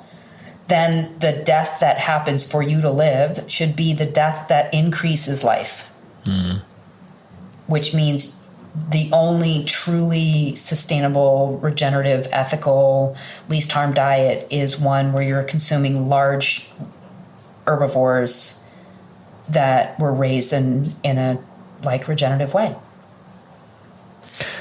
Because there is value there's not value is probably the wrong word, and we talk about life, but there's, as you say, there's like the uplifting or the continuation or the, dare I say, not sacrifice necessarily, but it's the continuation of life. Death has supported, life going forward, and where there's death, there's life, and vice versa. That makes a whole lot of sense. Yeah. But why? Oh, look, no, I'm not going to continue about that because it's not something that we just go in circles, isn't it? Yeah. It is one of those things, and you're probably so over it. Tell me about one thing I do want to talk about, which is getting back to, we're going to stick on that for a minute, is the water use. Mm-hmm. Tell me about the water use thing, the water use argument for and against. Sure, yeah. People will say that cows use 10 bathtubs full of water. No, not cows. A quarter-pound burger, so whatever that is in your weird Australian metric system. How rude! Quarter pounds. A quarter pound. Whatever. What's your average 100 burger grams. size? Okay, 100 grams. So your 100-gram burger uses 10 bathtubs full of water in order to create that burger. That's what they'll say. That's what Meatless Mondays has their posters in the schools saying. Which makes people think that's got to come from somewhere, and it's stealing water from babies. Yeah. Yeah. And so that's not really fair because the largest part of the water footprint of cattle is actually what they call green water. So there's blue water and green water and gray water. So green water is the water that's already in the environment. So like the moisture in grass is green water. So like when you eat vegetables, like you eat a cucumber and it's like 98% water, right? So that's the idea, that grass has all this water already in it and the cattle are eating it. So it's going to be grass whether or not that cow eats it. And anyway, so the 97% of grass-fed beef, the water footprint is actually just from the grass. Oh, right, yeah. Yeah, and then they are drinking some water. So blue water is the type of water that's in like lakes and aquifers and irrigation, like the water that you look down on a map and you see it's blue. Water. Yeah. Surface water and aquifers. Mm. And a very, very, very small amount of blue water goes into beef. And that's because largely they're not eating things that needed to be irrigated. Mm-hmm. And it depends on the area. If it's a rainier place, there's maybe no blue water at all. A more dry place, it might require a little more irrigation. But it's still, the benefit of cattle is that they're actually improving the water holding capacity of the soil. So it gets back to that carbon idea again. It's not just like they're sucking water and these like blimps that are just like blowing up from water. They're actually moving moisture around the farm through their manure, and also their hoof action is like making the water that comes down from the sky more able to penetrate into the soil. If there's more carbon in the soil, it can hold more water to begin with. In the film, we show hard pan. So you guys are probably pretty familiar with that. Mm-hmm. Here in really arid areas. It's almost like there's a layer of asphalt or concrete or whatever, something really hard, salt sometimes on the surface that water can't even penetrate when it rains. But if you have animals that are moving around on that, they can break up that hard pan and actually allow the rain to get into the soil to fertilize the dormant seeds in there that will actually become more plants. And while they're hoofing away there, they're urinating and dumping out the back too. So there's all that fertility cycling and the whole thing. So someone decided, let's see how much water a cow consumes and then turns into a paddy, and let's divide it by the number of paddies and all that sort of stuff. That's kind of a convenient way to do it, isn't it? It's like, just to go, look how much water this paddy sort of took up from the environment. Like, that's a nice way to just simplify it. I mean, that's the problem with all of this, the water, the land use. Like, we could grow this many tomatoes on that land. Pumpkins. Well, you call them squash. You call them squash over We here? have pumpkins. Do you? The orange things. Yeah, the big ones. Yeah. You wouldn't have the Queensland blue, though. We have a blue Hubbard. I wonder if it's the same. Yeah, is it it's like a really dark green? Well, the one we have is like a sage blue, and it kind of has like these wart things looking at. Yeah, similar. No, this is like a dark green, almost like that green there. Oh, we have ones that look like that are small. Bet you they're not called. But Americans don't really like to eat them. Really? Yeah, we don't eat pumpkin that much either. So you carve them out for Halloween? That's pretty much the only use for pumpkin in the Really? U.S. Yeah. But you eat squash, the smaller versions of pumpkin. Not a lot. There's not a lot of... the zucchini, yes, is a common thing, but not the... Well, butternut squash, maybe. Do you have butternut? Cattle, yeah, totes. Cattle love pumpkin. So do sheep. Mm. Yeah. There you go. We should grow some. You know, I did a digression here. Some years ago, I planted a heap of pumpkin and collected boxes of seed to then soak in water and apple cider vinegar to make a drench for sheep. Oh. On the full moon. There you go. That's a little tip for you. Oh. Now, back to how do we get on the pumpkin? Land use. Oh, land use. That's right. So they just skew everything to their benefit, basically. It's just an isolated go. Let's just look at this and not look at the rest. A bit like the transport thing, isn't it? That when they work out the emissions for agriculture, they're trying to look at whole of life kind of stuff. But for the transport, it's not. They don't look at the manufacture of the truck and all of the. Well, those numbers just don't exist. That's right. They don't want to find them. Yeah. It's convenient, isn't it? Mm-hmm. Tell me about the Global Food Justice Alliance. Sure. See, look at my notes there. I know. That's so nice. You know why I write so badly so no one can copy? It's a thing from school. It's a nonprofit that I started, and I started it actually last summer when the United Nations Food Systems Summit was happening in New York City, and I actually... right before that, went down to Washington, D.C. and met with the Australian ambassador to the U.S. and the Australian ambassador to the UN.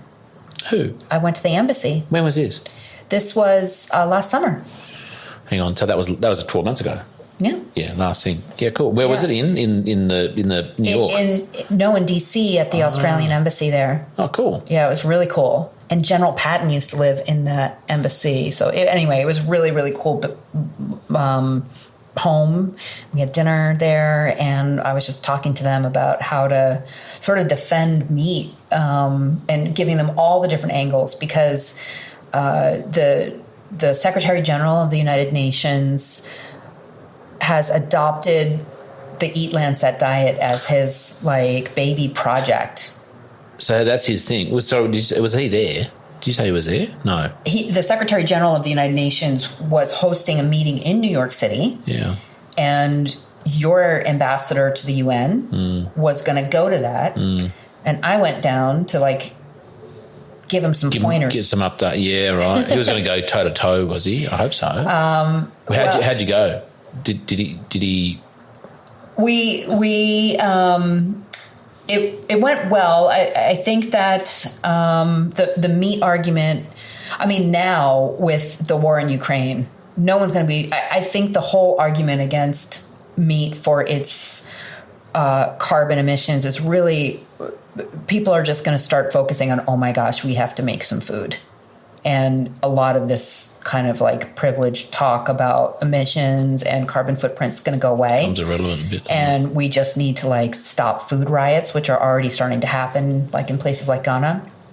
And so, anyway, Global Food Justice Alliance. So I went outside of I went to New York City when the UN was having their Food System Summit meeting, and I got this big truck, and I called this a food truck that we painted with meat for the planet, basically the Global Food Justice Alliance. And I'm using those words, Global Food Justice Alliance, to kind of talk about the equity implications of pulling meat away from people. So that's why I'm calling it that. Yep, cool. And we handed out meat on the streets to people, and we're just talking about the benefits of meat and what was going on with the United Nations. And so that's why I started that organization. And it's just grown since then. So that is my nonprofit that I'm able to take public donations for my fight against the anti-meat narrative. Who's on board with that? Some of your buddies over there or over here, or what? Who's sort of in the? Pran Yoganathan is on that. Oh my gosh, we have over 100 doctors and dietitians. Nick Offerman, who was the Ron Swanson, he was the narrator of my film. He's on board. We've got Sean Baker, who we were just talking about, the carnivore guy. He's on it. So it's basically all of the health professionals that I know that are pushing against this idea that we all need to go vegan for our health and the planet. That's so cool. Doing the meat, that reminded me of when Midnight Oil, we were in New York years ago. Midnight Oil? Yeah. They did on the back of a truck. They did basically a gig in the streets of New York. And you just did it with meat on the back of a truck. Really? Yeah, totally. They did it like in the late 80s or early 90s it was. There's a great video. Check it out. Wait, they used meat? No, nothing to do with meat. You're saying that my campaign, using a truck in the streets and they were handing out like music, like as in the I get it. it just reminded me of that. You guys love this oils, don't you? Yeah. Yeah. That because I was in a car driving around the States in Chris Reynolds. Hopefully you don't listen to these podcasts, I don't think. 1994, 3, 4, I can't remember what it was. Anyway, all we listened to was oils on the radio. It was fantastic. You dig it. So that's really cool. So you just went like, that's a bit like a Hugh Fearnley-Whittingstall stuff, isn't it? Like he does the chicken stuff and he does this, the seafood, the bycatch or whatever it is, he does a similar thing. That's awesome. Yeah. So did you get pushback? Did people go, no, like throw buckets of red paint on you or something? No, I mean, we were I didn't let the world know that I was where I was going to be because I was a little anxious that we might get vegan protesters. I'd like to bring this to Berkeley, California, and that for sure we would. But why is that a bit of a hub? Oh yeah, really? That's where. Yeah, it's. We focused a little bit on this one butcher shop in my film, Sacred Cow, and this organization, Direct Action Everywhere, which is one of the most militant anti-meat groups, pro-vegan groups in the U.S., and they're the ones that really went after this butcher shop because it was small and because they could. And they were sort of right around the corner from their headquarters.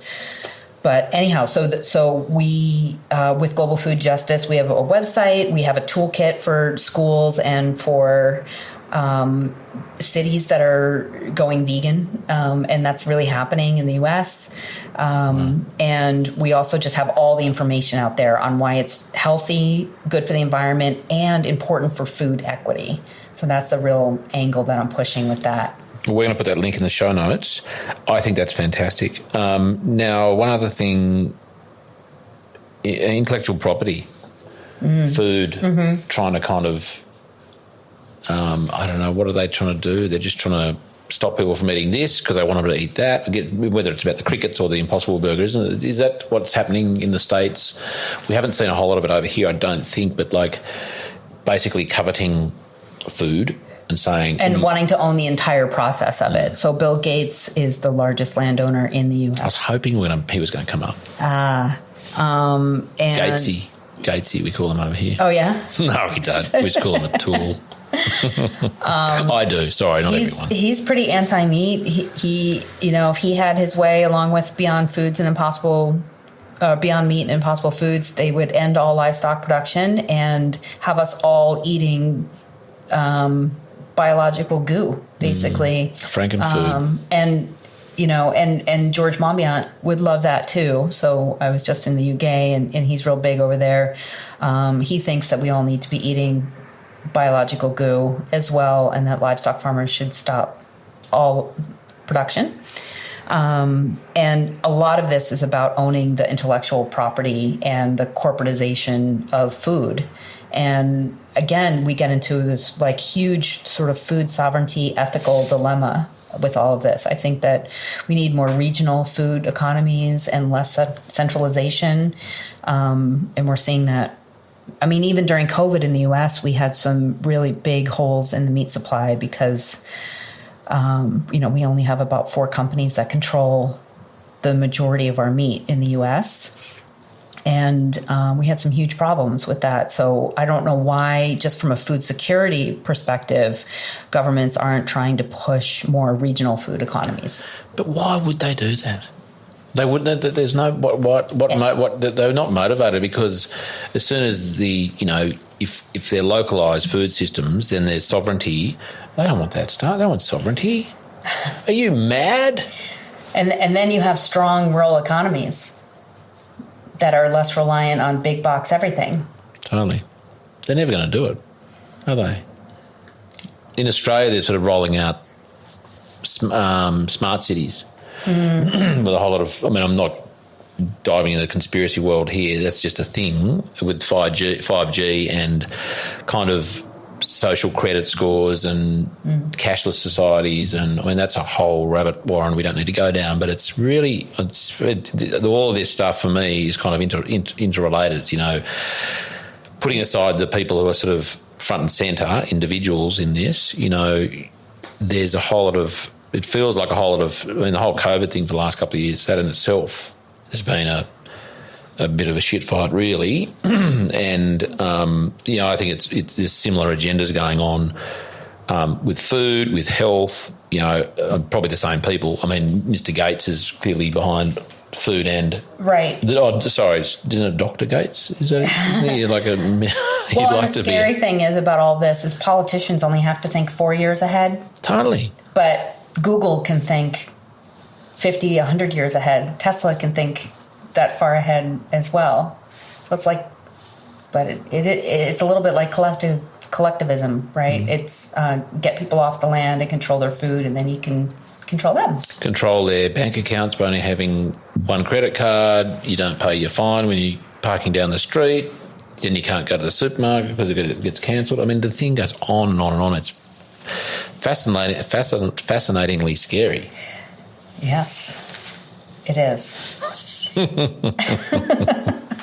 Maybe we'll pick that up in another episode of this. We can go down that rabbit hole. Yeah. Have you been down there? Have you been down the rabbit hole? I try not to.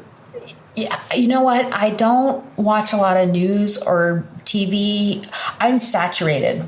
My brain is saturated, and so I try really hard to avoid the rabbit holes because it happens too quickly for me. So I actually just focus on what I need to do, and then when I'm off, I'm completely unplugged and like swimming in a pond or something like that. Like I don't engage with anything else, because you can spend days and weeks and months in that, and I don't know if it can send people a bit batty.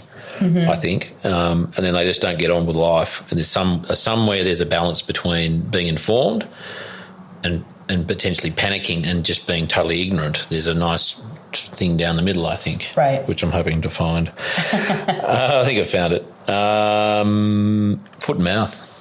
Foot and mouth disease. Has that been topical? No. Well, you've only just been here a few hours, so you probably don't know. If you're aware that it's in Indonesia and everyone's going to Bali and coming back, and there's concern about it might enter our shores. Yeah, I mean... By the time this goes out, we'll know either what we might know something or not, but worth chatting about now quickly. Yeah, I don't know much about that. I think that globalization is a really dangerous thing for a lot of reasons. So no, I want to learn more about it. Tell me about foot and mouth disease. Well, foot and mouth disease being, I think it's a virus, and it's basically, it hasn't been in Australia since 1879 or something. It's been in Asia. It's now as close as it is in Indonesia. And a lot of Australians Bali is one of the favourite, holiday destinations now that the borders are open and people are willy-nilly. So I think it's born, it's soil borne, and it's it was it foot and mouth? I know it was mad cow in the 80s in the UK, I think it was, maybe more recently, and they had to slaughter millions of cattle and pigs as well, I think, and sheep. So that's the fear here. If it gets across from Indonesia into Australia, that could be, I read the other $100 billion hit to the Australian agriculture.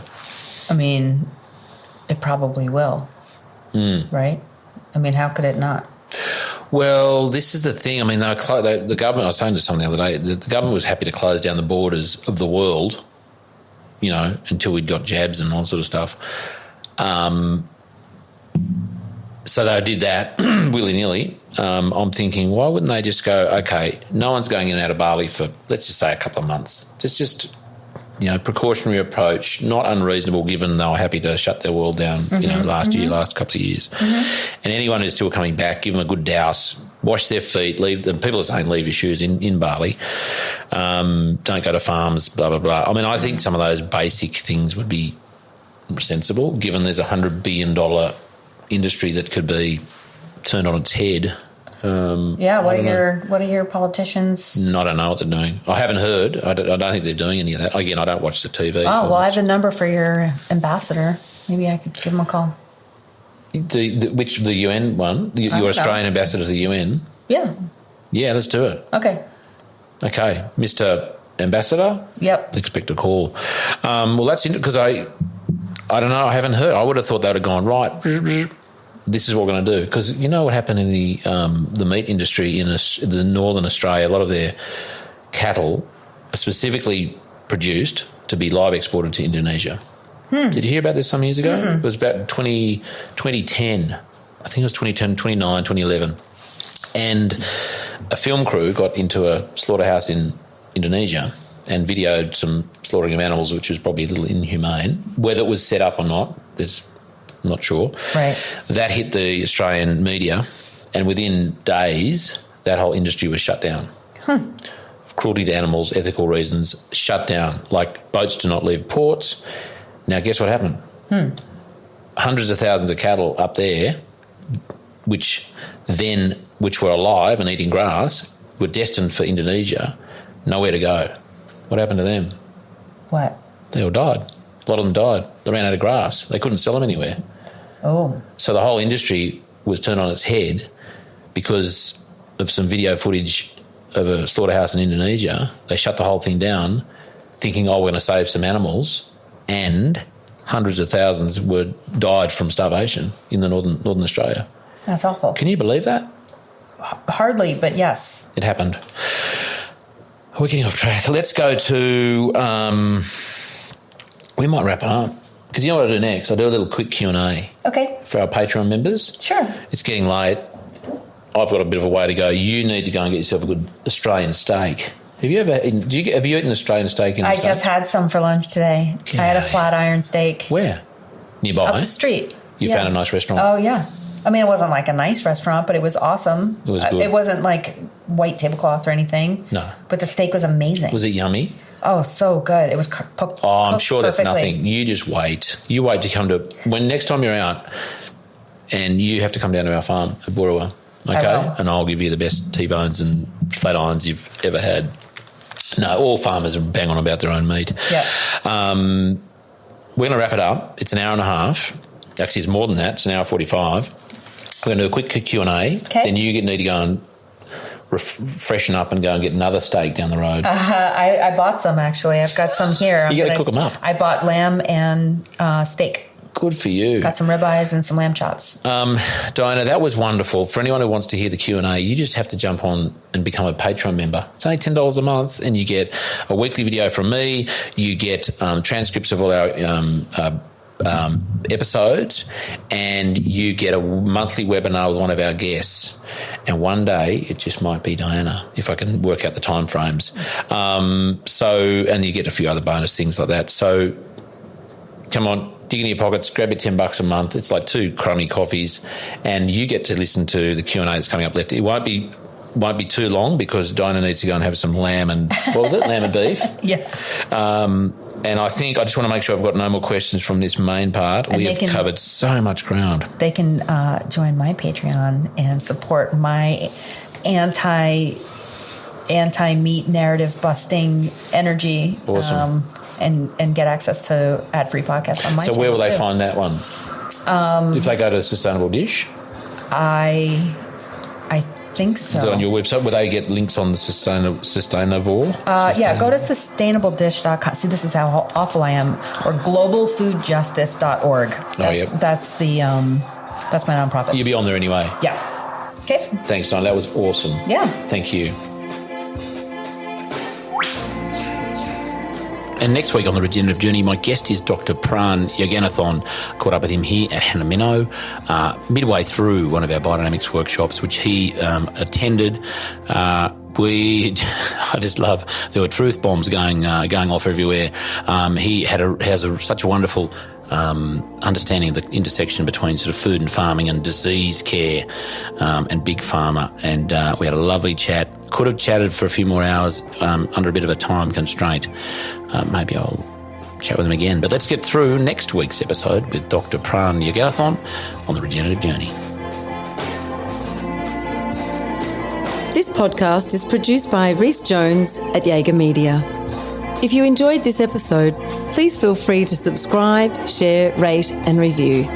For more episode information, please head over to www.charliearnott.com.au.